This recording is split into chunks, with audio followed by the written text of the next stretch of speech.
Graça e paz, povo de Deus, bom dia. O projeto é Jesus na Rua, este é o Diário da Fé, o tema é exortação, o livro para meditação é Daniel, capítulo 3, versículo 3.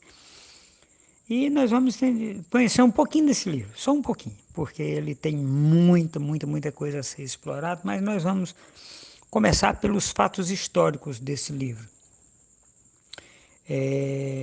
A data de que ele foi provável de inscrição dele é de 535 a 530, então é um período pequeno de erro, haja visto o tanto de coisa que se tem escrito a respeito dos registros do reino da Babilônia e tal. Então, tudo isso nos dá uma certeza muito grande sobre todos os fatos que foram escritos. É 535 a 530 a.C., então a variação de erro é muito pequena. E a palavra-chave é integridade, né?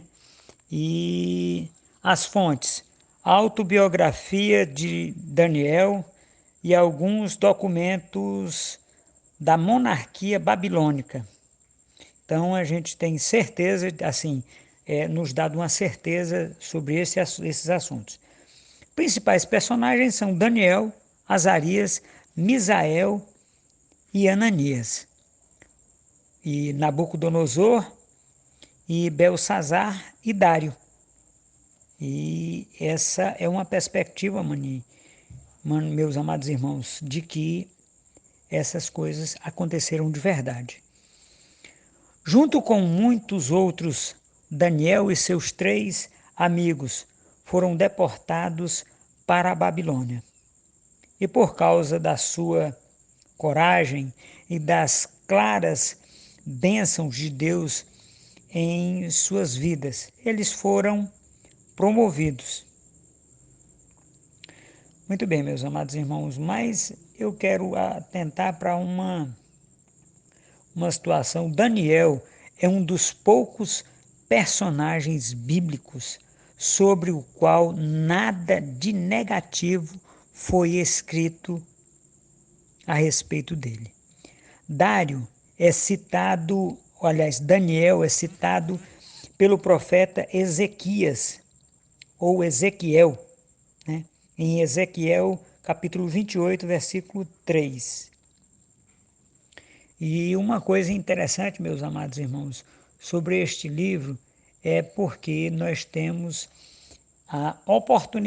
temos tido oportunidade de saber algumas coisas sobre este livro que é importante que a gente esteja relembrando, para que tenhamos oportunidade de nos posicionarmos de maneira ética e coerente diante daquilo que Deus tem colocado para nós, porque esses 4 homens, que ainda jovens, foram deportados como escravos. E uma questão muito interessante, meus amados irmãos, é porque hoje nós estamos vivendo como reis e nós não queremos estar debaixo da poderosa mão do Senhor.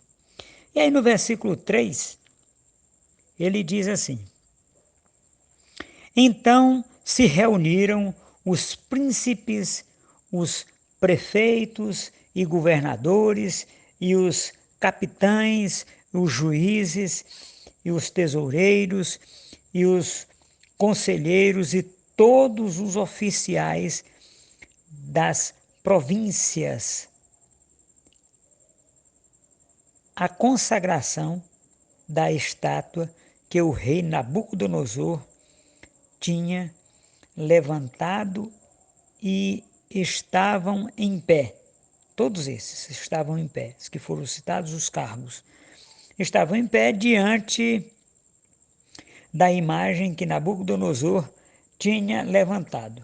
Meus amados irmãos, nós vamos entender mais um pouquinho bem aqui quando nós fizermos a leitura de que onde é esse lugar, né? O lugar, a transliteração desse nome é Babel ou Babilônia. Lembrou? Torre de Babel e tal, aquela situação toda. Que significa confusão. Babilônia é confusão por mistura. Babel ou Babilônia, o antigo lugar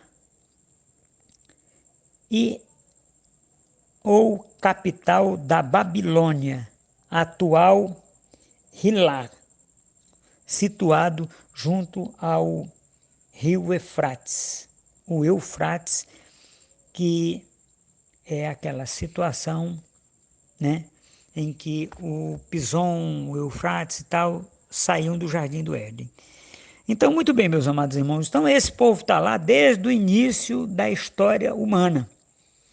O rei Nabucodonosor fez uma estátua de ouro cuja altura era de 60 côvados. Um côvado, meus amados irmãos, é equivalente mais ou menos a essa parte do cotovelo até o dedo mindinho, mais ou menos 50 centímetros. Então essa estátua tinha 60 côvados de altura, e então ela tinha mais ou menos 30 metros de altura. Era um obelisco, porque 30 metros de altura com 3 metros de largura é nada, né?